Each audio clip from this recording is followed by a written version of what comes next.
The company Slack channel was on fire. Liam, your wife must be loaded. Dropped 8 condos on Marcus Thorne, just like that.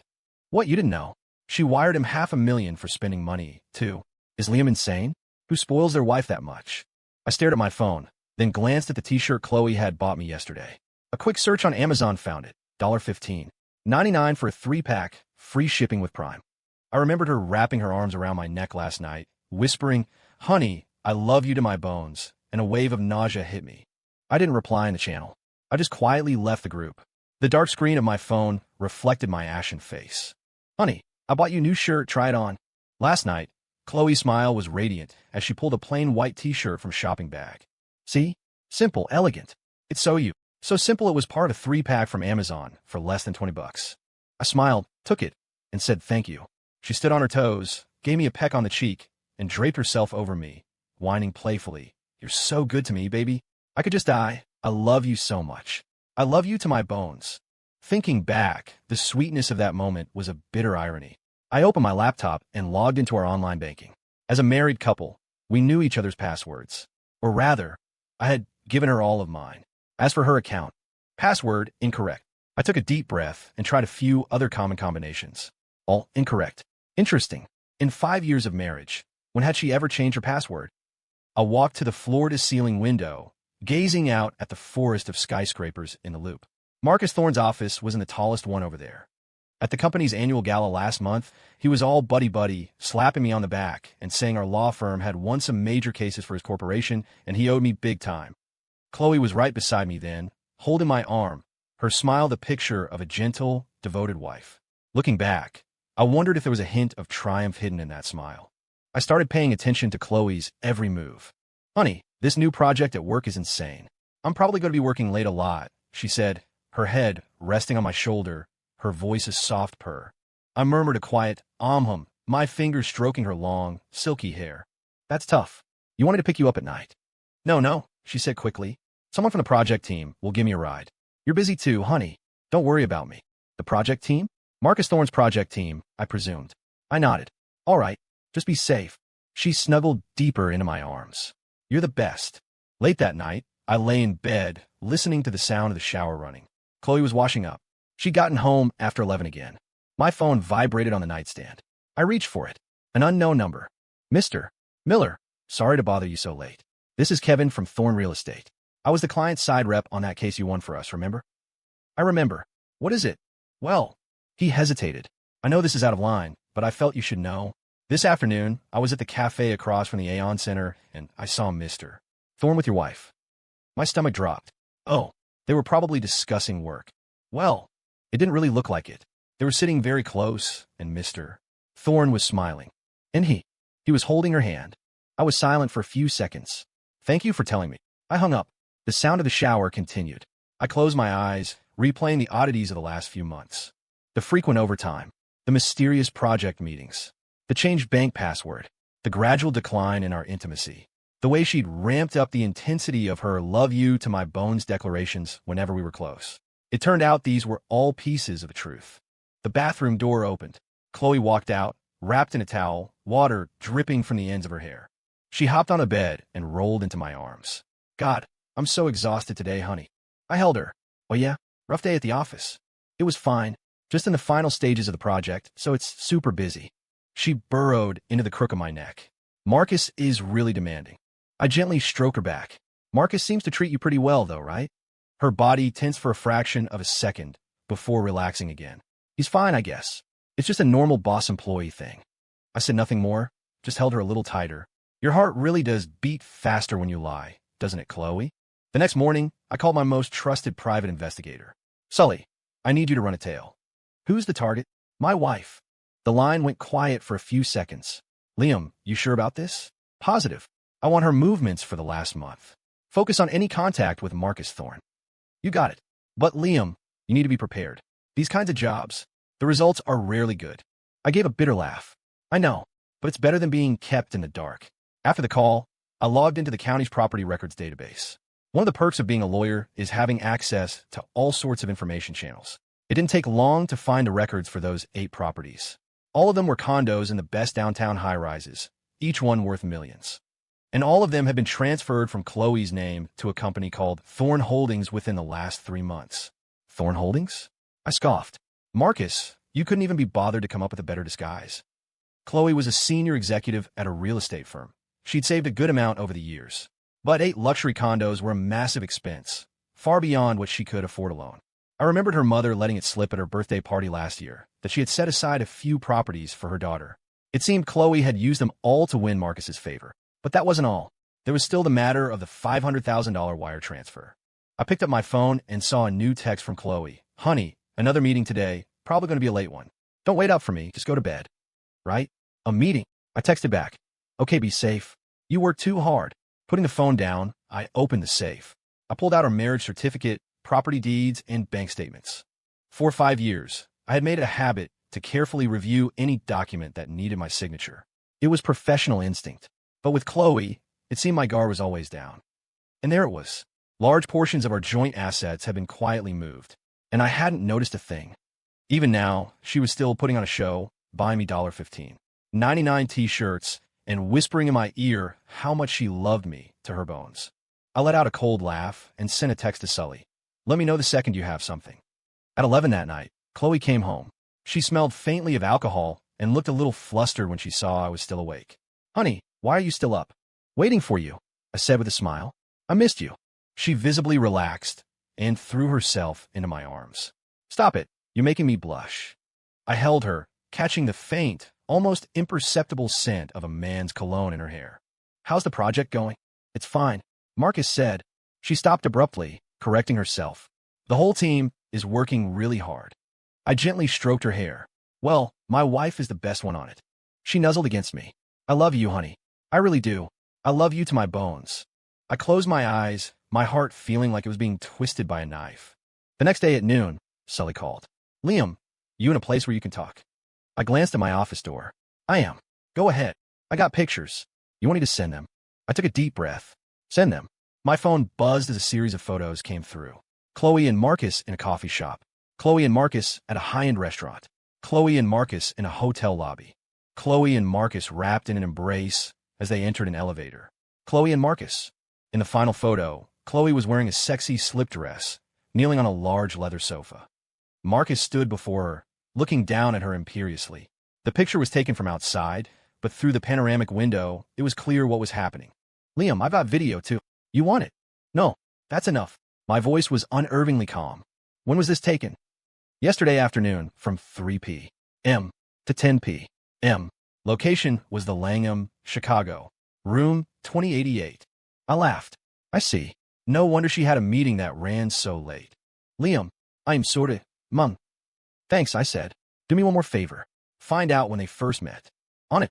Hanging up, I leaned back in my chair and stared at the ceiling. So this was the truth. I picked up my phone and texted Chloe. Honey, what do you want for dinner tonight? I'll pick you up after work. She replied almost instantly. I'm so sorry, baby, I have to work late again. I smiled. Is the project that busy? Yeah, Marcus says we have to get it done this month. I nodded to myself. Okay, well, make sure you get some rest. I love you. I love you too. To my bones. Kiss emoji. I put the phone down, opened a drawer, and pulled out a stack of documents. It was the case file for Thorn Real Estate's last project with our firm. Details I hadn't paid much attention to a month ago were now glaringly obvious. Like these property deeds. Like these financial flows. Like this shell company called Thorn Holdings. I shook my head and made a call. Frank, I need you to pull all the corporate filings on a company for me. And while you're at it, set up a meeting with Detective Russo over at the FBI's Financial Crimes Unit. Tell him it's urgent.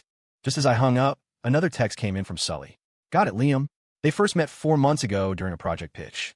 But it looks like things got personal about 3 months ago. 3 months ago? I thought back. I was buried in a massive trial then, working around the clock.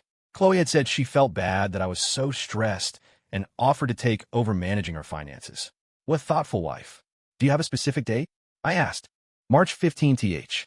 Marcus took the project team out for dinner. Your wife had too much to drink, and he drove her home. After that, they started contacting each other constantly. Liam, you sure you don't want the pictures? I'm sure, I said.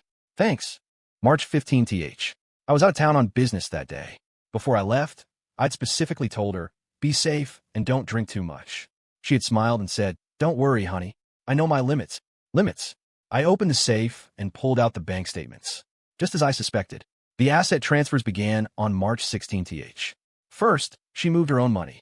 Then, the properties her mother had left her. Finally, she started draining our joint accounts.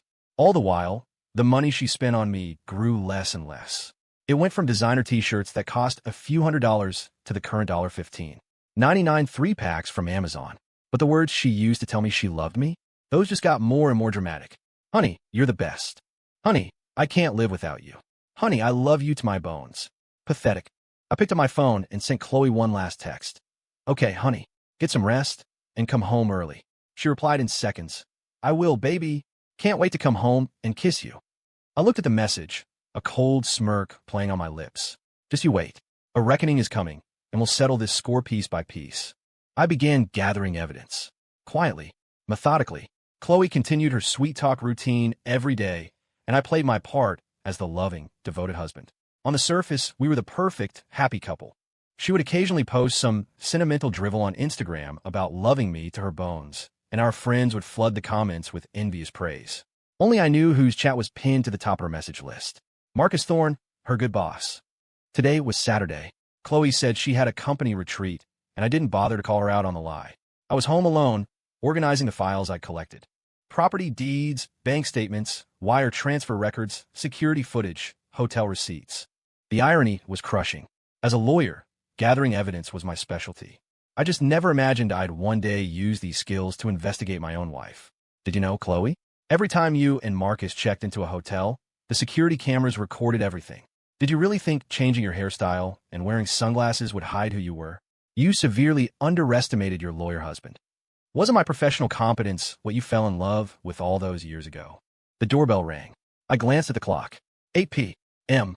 Chloe wouldn't be back this early. Her retreats with Marcus usually lasted until after midnight. I opened the door. It was our neighbor, Mrs. Gable. Liam, she said, hesitating. I feel like I should tell you something. Please, Mrs. Gable, come in. It's just. She lowered her voice. I've been seeing a man drop Chloe off lately. He drives a very expensive car. Looks like some kind of executive. I managed to smile. Ah, yes, that's her boss. They're swamped with a project right now. Oh, is that it? Mrs. Gable seemed relieved, but still a little worried. It's just that Liam, the man, he didn't seem very nice to her. A knot formed in my stomach. What do you mean? Well, she looked uncomfortable. The other night, I was walking my dog, and I saw them arguing in his car. The man was saying something like, why haven't you taken care of what you promised? And Chloe was just sobbing. I nodded slowly. Thank you for letting me know, Mrs. Gable. After she left, I sank onto the sofa and closed my eyes. So that's what it was. Marcus was trying to launch a major new development and needed a massive infusion of capital. Chloe had already given him every asset she could liquidate, but it wasn't enough. He was pressuring her to get more. And she was probably trying to figure out how to squeeze another lump sum out of me. Unbelievable.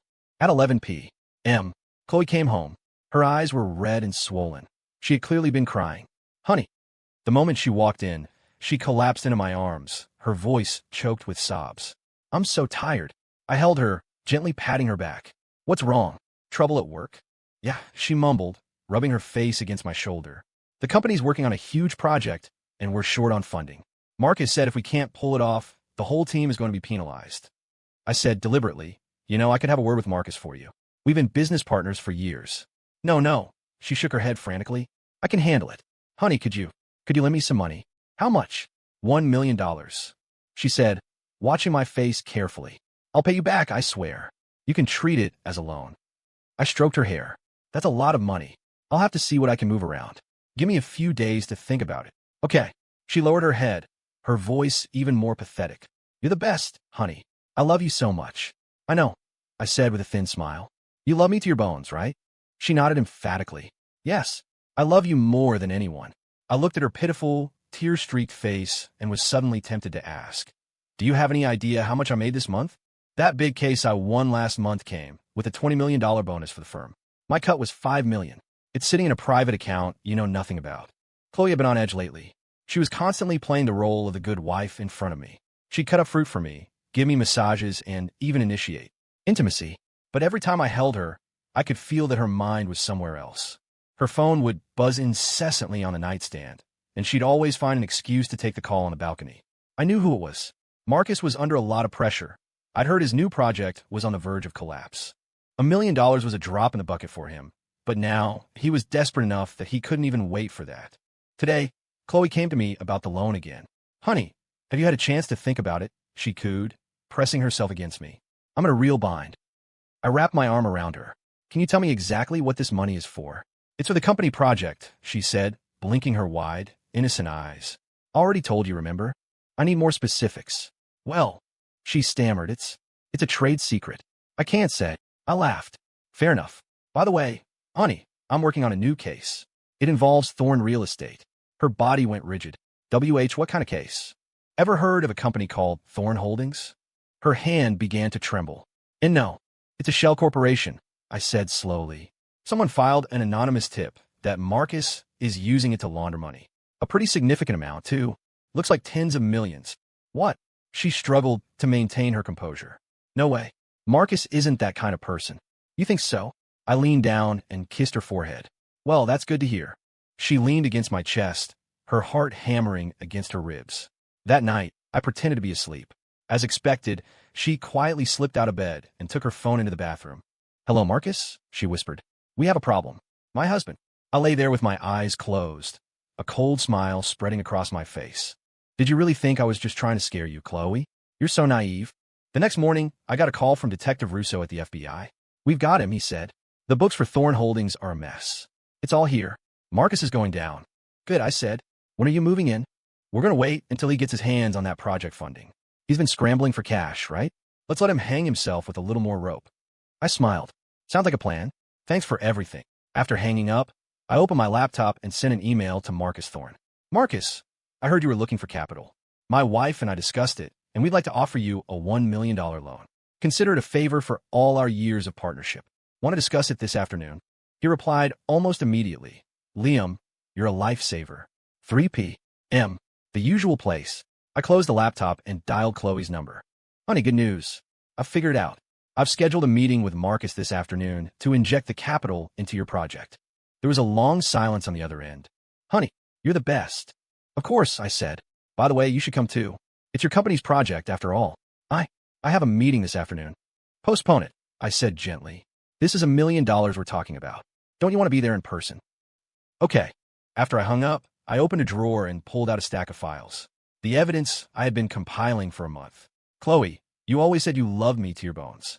Today, let's find out exactly what's hidden in those bones of yours. At 3 p.m., I arrived at the cafe across from the Aeon Center. This was Marcus's favorite place to do business. It was also one of the spots where he met Chloe for their trysts. I picked a table by the window and ordered an Americano. At 3:05, Marcus walked in.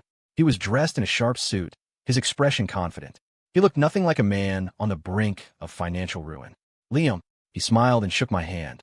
Good to see you. You too, Marcus. I smiled back. You're looking well. He shrugged. Doing okay. Just a little cash flow problem with a new project. So, I've heard, I said. That's why I wanted to help. You're a true friend, Liam. He poured himself a glass of water. So where's Chloe? I figured she'd be here. I watched his deliberately casual expression. How did you know I asked her to come? He paused for a second, then laughed. Just a guess. It's your money as a couple, right? She'd naturally want to be involved. Is that so? I slowly pulled a thick file from my briefcase. I thought maybe you wanted to ask if she'd finally told me the truth. His smile froze on his face. What truth? Marcus, I'm a lawyer, I said. My entire profession is built on finding evidence. His expression began to darken. What's that supposed to mean, Liam? It means exactly what it sounds like. I pushed the file across the table toward him. I have the complete financials for Thorn Holdings. Care to take a look? His hand started to shake. You, don't be nervous, Marcus, I said with a smile. I found some even more interesting things. For example, the source of those 8 condos. And say, the records for a certain $500,000 wire transfer. He shot to his feet. Liam, we could talk about this. Oh, we're definitely going to talk, I said, my voice still calm and even. But shouldn't we wait for Chloe to join us? Just as he was about to speak, a woman's voice came from behind him. Honey. We both turned. Chloe stood there, her face as white as a sheet. You made it, I said with a smile. Have a seat. I was just about to ask Marcus here when you were planning on telling me the truth. Tears instantly welled in her eyes.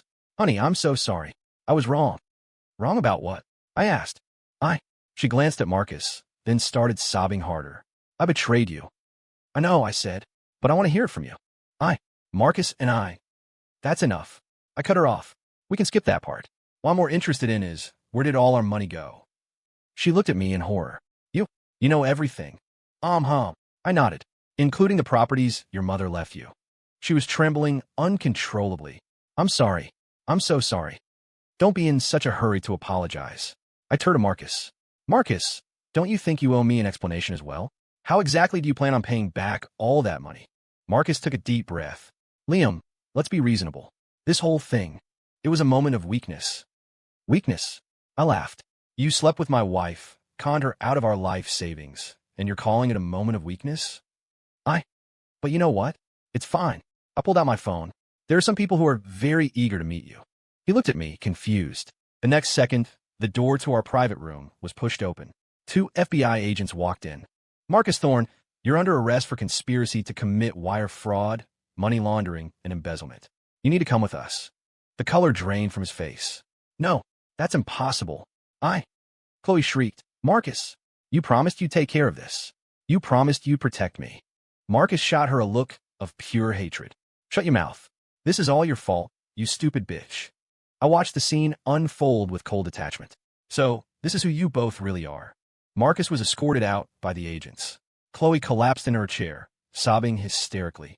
Honey, please forgive me. I know I was wrong. I really do. I shook my head. It's too late. No. She lunged forward and grabbed my legs. I love you. I really do. I love you to my bones. I let out a cold, harsh laugh. Do you? Were the 8 condos, the $500,000 in cash, and our entire savings account also because you loved me? Her cries grew louder. I was mesmerized. Marcus promised me a better life. So you decided to throw away years of our life together? No, that's not it. She looked up, her face a mess of tears and makeup. My love for you is real. You just what? I looked down at her. You just wanted to buy me a $15 t-shirt to prove how much you love me? She flinched as if I'd slapped her. Chloe, do you know what the most ironic part of all this is? I said, enunciating every word. It's that if you had just asked me for the money, I would have given it to you without a second thought. Because I actually loved you. She covered her face, her body racked with painful sobs. I'm sorry. I'm so sorry. Don't bother. I pulled another set of documents from my briefcase. These are the divorce papers. Sign them. No. She shook her head wildly. I don't want a divorce. I love you. I really love you. I stared at her. Then let me ask you a question. When was the first time you and Marcus slept together? Her body went still. March 15th, right? I said. The day I was on a business trip. You got drunk, and he drove you home. She said nothing. And from that day forward, you started transferring assets, I continued. First your money, then your mother's properties, and finally our joint accounts. Was that also because you loved me? She lowered her head, tears dripping onto the floor. Sign the papers, I said, or I will go to your parents and tell them everything. She recoiled. Then her hand trembled as she reached for the pen. And this. I produced another document. This is a public statement of apology. You're going to read it in front of the media. She looked at me, her eyes wide with terror. No, please don't. It's not negotiable, I said coldly. You love posting about us on social media, right? This time, I'm going to let everyone see just how much you really love me.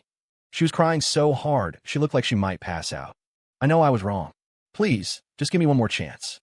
A chance? I laughed. Chloe, when did you ever give me a chance? 3 days later, the story was everywhere. Real estate magnate Marcus Thorne arrested for a string of financial crimes totaling hundreds of millions. His mistress, my ex-wife Chloe Vance, delivered a tearful public apology at a press conference. I, Chloe Vance, shamelessly betrayed a husband who loved me deeply. For money, I sold my body and stole our joint assets. I am guilty, I am worthless, and I do not deserve forgiveness. The camera flashes were relentless. The gut-wrenching scene quickly went viral. Hashtag billionaire mistress, hashtag $15 t-shirt, hashtag love to my bones.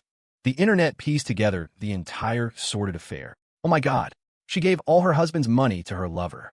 That's disgusting. Her husband was so good to her, and she bought him a cheap Amazon t-shirt. What a tramp. The worst part is how she was always posting on Instagram about loving him to her bones. Makes me sick. Team husband. He played this perfectly. Chloe was at the center of a firestorm. Her company fired her. Her friends ghosted her. When her parents learned the truth, They both collapsed and were rushed to the hospital. As for Marcus, he had already turned on her completely. "I was manipulated by that woman," he shouted in court. "She seduced me. She came onto me. She told me she didn't love her husband, that he was a loser, and begged me to give her a better life." Chloe was on the verge of a complete breakdown.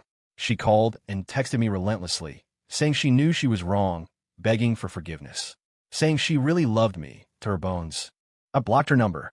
At the firm, my colleagues looked at me with pity. "Liam, we're so sorry. You didn't deserve this, man. You'll find someone better." I just smiled. "It's fine. I didn't walk away with nothing. At least I got all the stolen assets back, right?" And it was true. I didn't just get all my money back. I had destroyed Marcus Thorne. His big project collapsed. His company went bankrupt, the stock price plummeted, and creditors came knocking. It was all over. Marcus awaited his trial from a jail cell. Chloe awaited hers in the court of public opinion. And I handed over years of evidence to the authorities. I let them pay the price for their choices. So this, I thought, was the price of loving someone to the bones. 3 months later, Marcus was sentenced to 15 years. In addition to embezzlement and fraud, the prosecution uncovered a long history of him using similar tactics to manipulate women and swindle them out of their money. Chloe was just his latest victim, and his dumbest. At the sentencing, Marcus wept and confessed, "I am guilty. I was blinded by greed and committed so many crimes." As he spoke, his eyes darted around nervously. Even the judge could see he was putting on an act. Chloe sat at the defendant's table, so thin she looked like a skeleton. She was sentenced to 3 years, with 5 years of probation. It was a light sentence, all things considered. It was her first offense. She had returned the stolen funds, and her remorse was deemed genuine. The day the verdict came down, she rushed over to me. "Honey, can you please?" I walked right past her. She felt her knees on the courthouse steps, wailing. "Liam, I know I was wrong. I really know I was wrong. I wasn't thinking straight. I love you. I really, really love you." People stared and pointed at her. I walked away without a backward glance. "This is your love me to my bones, Chloe?" Pathetic. 6 months later, I ran into Chloe at the coffee shop downstairs from my office. She looked haggard, but she had made an effort to dress up. When she saw me, she looked flustered. "Honey, I mean Liam." I glanced at her and turned to leave. "Wait," she called out. Can we talk? Just for 5 minutes." I stopped. "What is it?" "Nothing. She looked down at the floor. "I just wanted to see you." I sneered. "See me for what? Need more money?" She flinched. "No, I just really miss you." "Oh," I said. "I wonder what Marcus would think if he heard you say that. Wouldn't want to hurt his feelings." "Don't mention him," she suddenly snapped, her voice trembling with rage. "I hate him. He tricked me." "He tricked you." I laughed. "Chloe, stop playing the victim. You and I both know who tricked who." She bit her lip. "I know I was wrong. I really do. I've spent every day of the last 6 months regretting what I did, thinking about you. And I want to ask for your forgiveness." She looked up, her eyes glistening with unshed tears. "Can you give me another chance? Can we start over?" "Start over?" I stared at her coldly. "What on earth makes you think I would ever forgive you?" Because I love you," she sobbed. "I really love you to my bones." Bam! I slammed my hand on the table. Everyone in the coffee shop jumped. "Chloe, for the love of God, that's enough." I hissed, my voice low and dangerous. "You still have the nerve to say you love me?" She started crying harder. "But I mean it." "You mean it?" I scoffed. "Did you mean it when you were wiring all my money to Marcus? Did you mean it when you were buying me a $15 t-shirt? Did you mean it when you were in bed with him, telling him I was a loser?" She was shaking violently. You knew." "Of course I knew," I said. "Why do you think I waited so long to spring the trap? I want to see just how shameless you two could be." She sank in her chair, tears streaming down her face. "I'm sorry. I'm so sorry." "Don't bother," I said, standing up. "You don't deserve to say that to me." She grabbed the hem of my jacket. "Please, give me one more chance." I shook her hand off. "You know, Chloe, for the past 6 months, I've been thinking about one question over and over." She looked up at me. "I keep wondering if you were like this from the very beginning.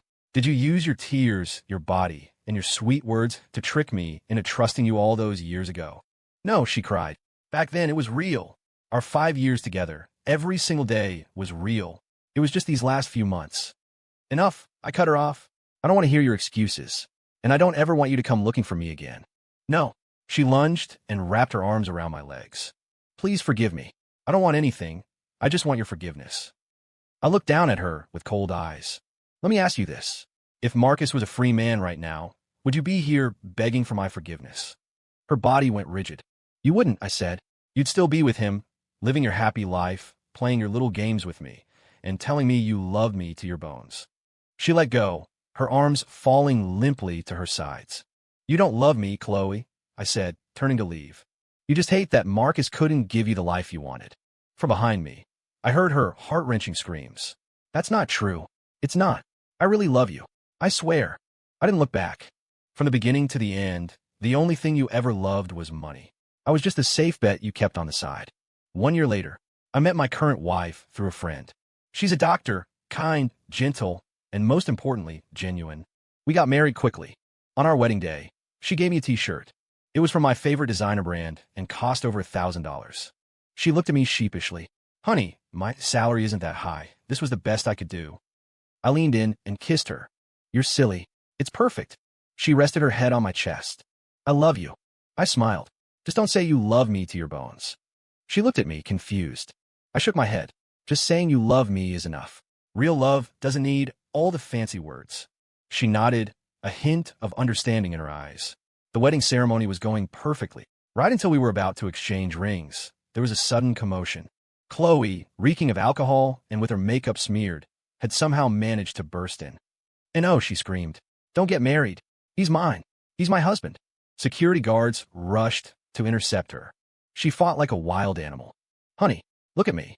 I've lost weight. I have a good job now. I could buy you expensive clothes. Please, just come back to me. The venue descended into chaos. My bride hid behind me, her eyes wide with fear. I took her hand. It's okay. And I walked toward Chloe. When she saw me, she immediately lunged for me. Honey, you're finally talking to me again. I missed you so much. I took a step back and said coldly, Security, get this lunatic out of here. She burst into tears. No, don't make me leave. I love you. I love you to my bones. I looked at her. You know, Chloe, every time you say that, it makes me want to throw up. She froze. Because your bones are filled with the stench of money. She crumpled to the floor. The guards dragged her out. I walked back to my bride and took her hand. I'm sorry you had to see that. She shook her head. It's okay. Are you okay? I smiled. I'm great. Because I know that this time, I've found someone who truly understands what love is. I heard later that Chloe went to visit Marcus in prison. He just screamed at her. Get out. This is all your fault. You fucking bitch. She broke down completely. You promised you'd take care of me. You promised you'd give me everything. Marcus laughed coldly. You promised you loved your husband to your bones. How'd that work out for you? After that, Chloe lost her mind. They say she wanders the streets now, and whenever she sees a man in a suit, she runs up to him, calling him honey.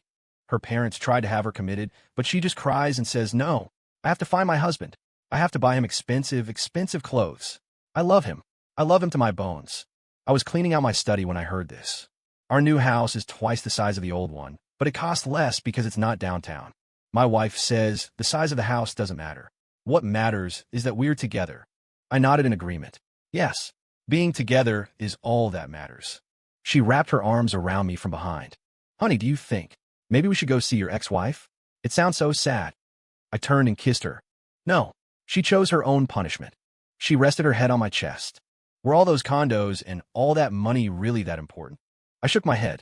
To her, I guess they were important enough to destroy the most valuable thing she had. She was quiet for a moment. So what's most important to us? I held her tighter. Whatever you care about is what's most important. I care about you, she said. Then you're what's most important to me. The sun streamed through the window, bathing us in its light. Warm and beautiful, just like life was now.